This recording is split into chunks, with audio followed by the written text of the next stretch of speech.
Bonjour messieurs. Bonjour. Vous êtes le président de l'Observatoire togolais des droits de l'homme. Le Togo, notre pays, abrite en octobre prochain le sommet extraordinaire de l'Union africaine sur la sécurité maritime. Alors, dites-nous, quel est votre point de vue par rapport à,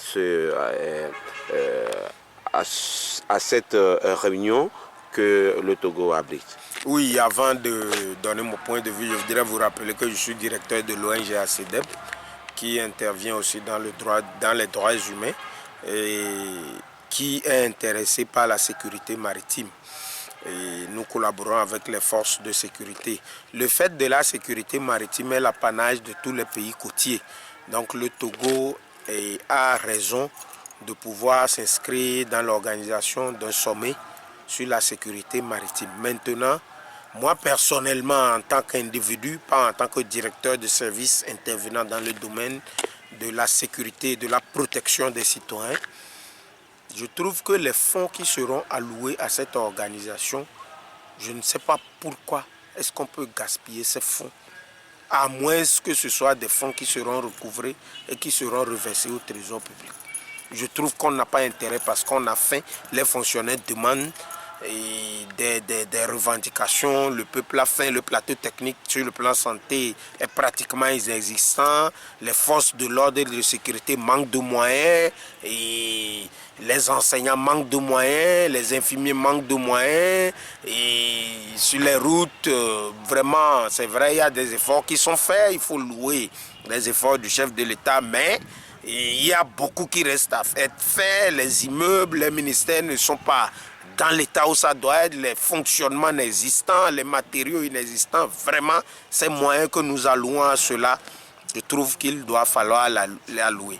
Mais maintenant, si je voudrais m'amuser, je me suis promené un peu à Lomé, j'ai remarqué que grâce au sommet, la ville de Lomé est en train de changer de couleur. Alors je pense qu'il faut organiser, si je voudrais rire, de ce type de sommet chaque 6 mois pour que toutes les villes de Togo changent de couleur. Mais vraiment, ces fonds-là, on va les trouver où? Personnellement, voilà mon point de vue. Oui, alors vous venez d'évoquer déjà le changement positif qu'on observe au niveau de Lomé. En dehors de ça, qu'est-ce que ce sommet peut apporter? Tout d'abord, ce n'est pas un changement positif selon moi. Est-ce que c'est le sommet qu'on doit attendre pour arranger les rues, pour fleurir les allées des doubles voies? Non, ce n'est pas le sommet qu'on doit attendre. La municipalité de Lomé a l'obligation de prendre la mesure de la chose, d'assainir toute la ville de Lomé et de voir dans quelle mesure, dans son plan d'action, intégrer ça, vu les ressources qu'elle génère. Maintenant, par rapport, rappelez-moi la question s'il vous plaît. Oui, qu'est-ce que le Togo peut en bénéficier? Oui, le Togo peut bénéficier d'une légitimité internationale. Depuis 16 ans, vous allez remarquer qu'il n'y a plus aucune réunion internationale, ne serait-ce que des réunions mineures qui se passent au Togo.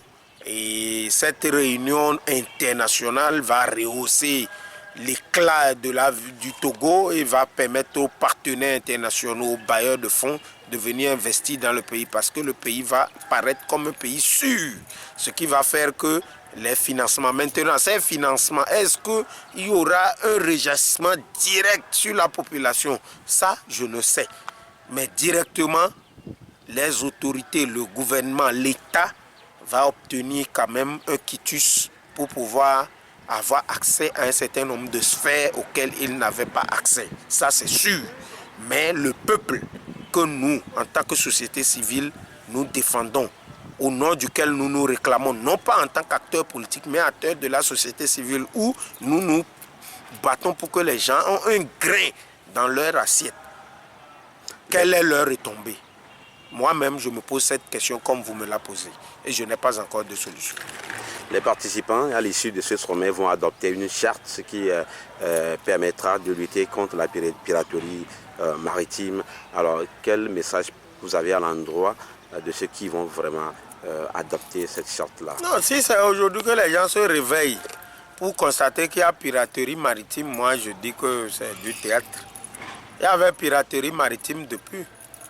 C'est une manière pour empêcher les nouveaux arrivants de venir. Bon, excusez mon terme. il y avait déjà piraterie maritime. La marine marchande du Togo subissait déjà des pirateries maritimes depuis. Maintenant, je loue l'effort du Parlement togolais qui a bien pu se mobiliser très tôt dès que le chef d'État les a sollicités. Voilà un sursaut patriotique. Mais est-ce que c'est un sursaut dans l'intérêt du pays? Point d'interrogation. Si c'est le cas, c'est le lieu de féliciter nos honorables députés. Mais si c'est dans l'intérêt d'un certain nombre de personnes, d'une multinationale, de poignées de personnes, je trouve que on risque de faire du surplace parce que le grand peuple ne comprend rien de ce que vous appelez sécurité maritime. Le grand peuple n'est jamais à Lomé, le grand peuple est dans l'intérieur du pays. Et vraiment, nous au village, nous les villageois, nous, on n'a que faire de votre sécurité maritime. Non, c'est la sécurité terrestre qui nous intéresse. Merci beaucoup.